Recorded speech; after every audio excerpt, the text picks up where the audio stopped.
que e para onde. Outra pergunta de extrema importância é: como está a formação? Dá licença, estamos fazendo aqui, né? Já sai correndo, que é fácil. Como é que está a formação no interior dos seminários em que estão os futuros presbíteros? Como é que está?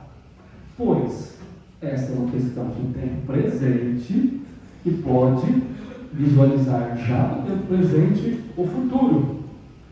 O que é mais do que evidente é que a igreja necessita de renovação. E aí, abre aspas, uma igreja sinodal é como estandarte erguido entre as nações, num mundo em que, apesar de invocar participação, solidariedade e transparência na administração dos assuntos públicos, frequentemente entrega o destino de populações inteiras nas mãos gananciosas de grupos restritos de poder.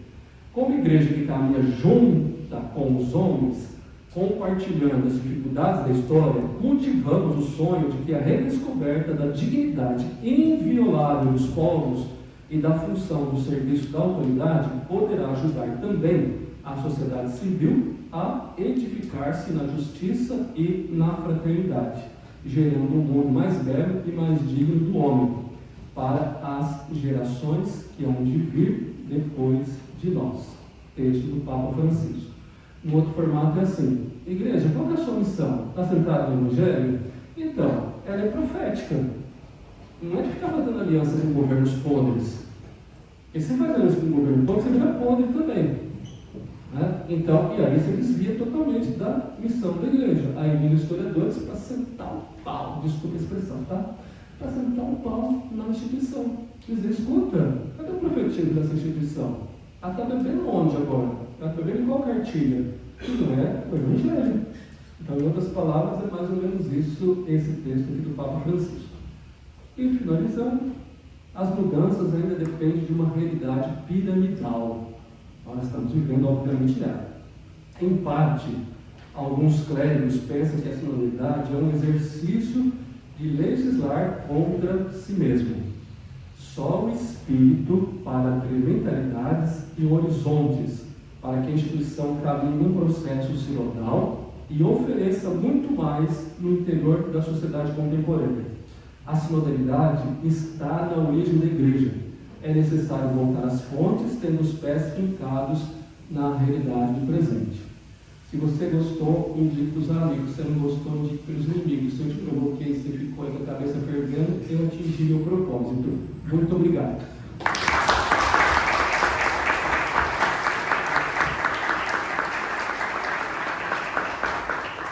Obrigado, professor Ney, pela brilhante reflexão, conferência, aula magna. Penso que muito mais do que apresentar essas dimensões históricas, as quais o professor Ney passou de maneira muito breve, a sua reflexão, ela questionou principalmente o nosso fazer teológico e a nossa prática pastoral, fundamentalmente. Ao perceber que a questão sinodal, quer dizer, toda essa dimensão que envolve a eclesialidade, a comunhão, ela está presente no nosso dia a dia, enquanto reflexão teórica, como também como prática.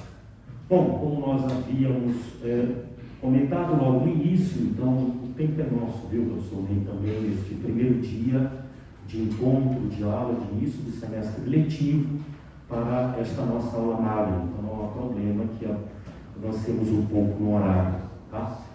Então, este é o espaço agora para um diálogo com o professor Ney.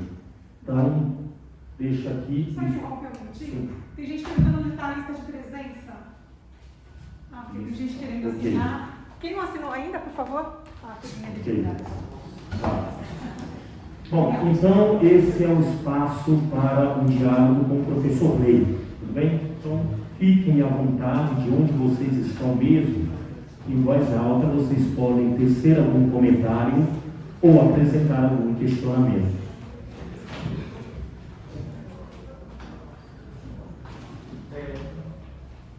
Eu gostaria só de comentar, professor, quando o senhor disse, entendi assim, né? Não sei se era isso mesmo, que nós estamos à beira de um caos, ou de uma crise. E a referência dos precedentes que o senhor usou a reforma. Para mim ficou uma pequena interrogação, se a reforma é parte desse caos, ou se a reforma seria uma resposta a este caos. Como historiador, gostaria de ouvir isso. Porque, no meu entender, a reforma, assim como foi na modernidade, com as devidas vênias aos contextos, eu comparo a reforma com o Concílio Vaticano II, no sentido de resposta. Claro, com as devidas vênias aos contextos. Então é isso que ficou para mim como ruído, eu não entendi bem. A reforma é o resultado de um conjunto de fatores que a instituição vivia. Nós temos aí todo o contexto do mundo medieval, que a instituição foi cada vez mais entrando nesse processo de feudalização e se distanciando daqueles elementos que são próprios da instituição religiosa, das suas fontes. Então, aí nós temos um conjunto que parte ser um processo hierárquico, desde o Papa até os fiéis, de distanciamento dos propósitos cristãos. Então você vê aí as alianças com os impérios feitas pelos papas, as famílias riquíssimas que querem seus filhos cardeais para que eles se tornem logo papa, a questão da simonia, do nepotismo, do concubinato, graçando a instituição de cima a baixo, e a péssima formação religiosa do laicato. E a culpa não está no laicato, porque quem tem que oferecer essa formação é a instituição religiosa. A instituição religiosa estava preocupada com outras questões. Nós temos textos aí interessantíssimos, como por exemplo o Vicente Ferrer, por São Vicente Ferrer, diz que no interior da Espanha, mas a Espanha não era catolicíssima, mas quando ele foi fazer a sua ação missionária no interior da Espanha, tinha muita gente cristã católica que não sabia fazer o sinal da cruz. Mas que evangelização teve ali? Tem o Jean Delinot, que é um historiador francês, que tem um texto publicado aqui no Brasil sobre a questão do cristianismo. O cristianismo vai morrer? Então ele faz uma análise interessantíssima do período medieval, dos desdobramentos dele, e dizendo assim, se houve, nesse período, por exemplo, recente, uma descristianização, a pergunta que deve ser feita historicamente é essa: como é que foi a cristianização realizada? Então, há um conjunto de fatores. Quando a gente trabalha no período moderno, não dá para falar assim, a causa da reforma protestante é Lutero. Isso é ingenuidade histórica. Então, é um conjunto de fatores que são econômicos, políticos, de dentro da instituição, que está ligado com estruturas externas. Então, a reforma, como você bem aí concluiu, ela é o resultado dessas situações. Então, ela é resultado de um caos existente. Você pega lá as tentativas do Gregório VII de fazer a sua reforma. Você imaginar que lá no século XI, o Papa faz diversos sínodos.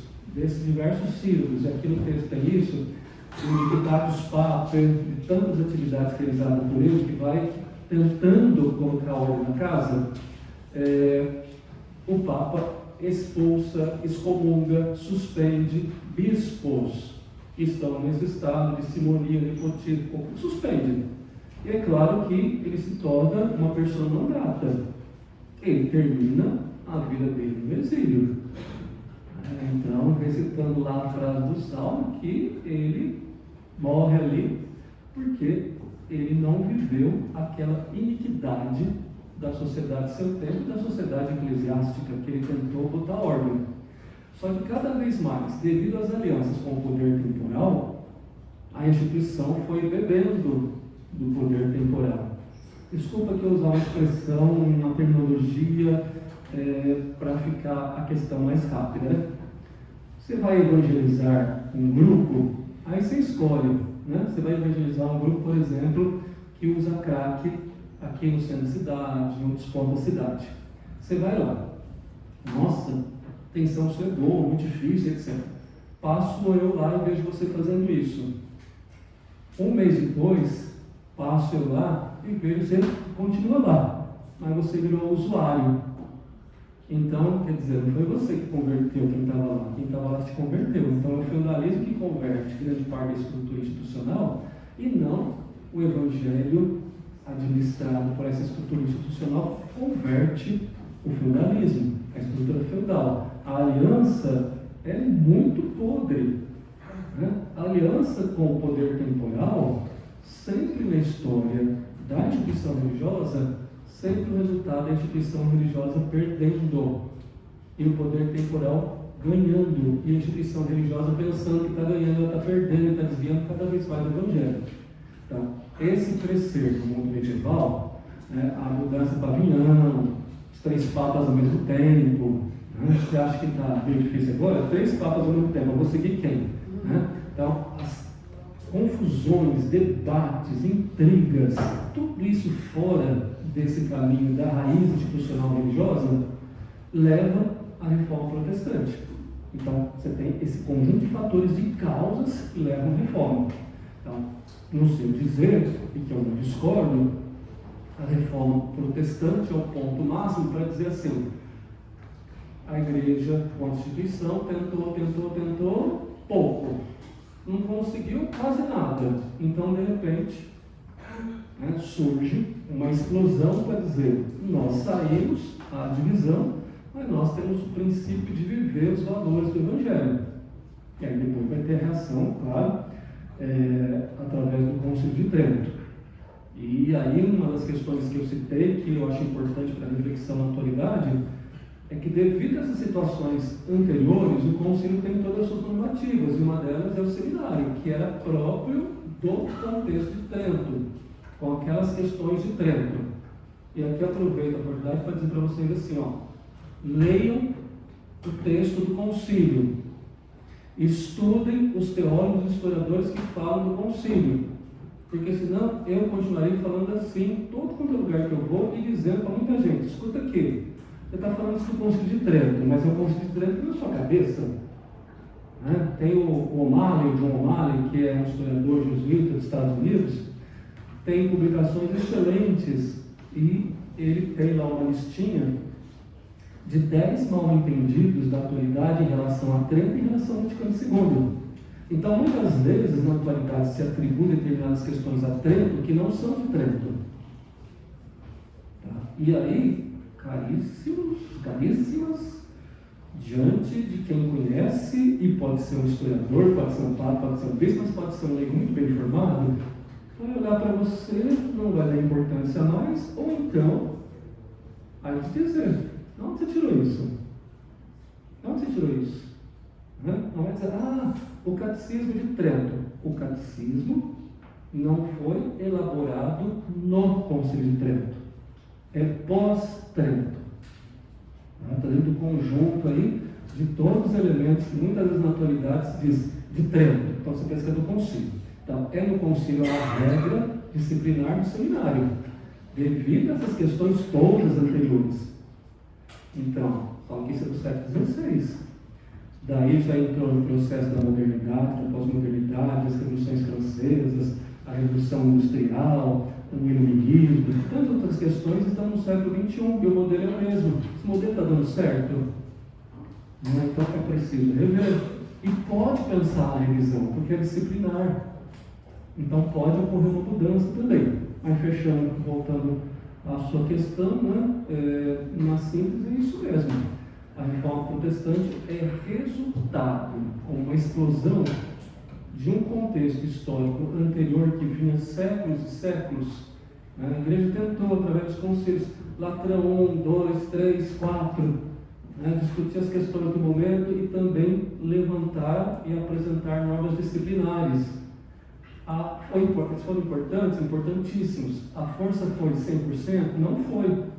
Então, a questão foi se aprofundando, o fosso foi se aprofundando, até chegar, no século XVI, as mudanças no século XVI grandiosas, capitalismo, renascimento e tantas outras ali, e o conjunto de fatores anteriores, os reformadores e a explosão da reforma protestante.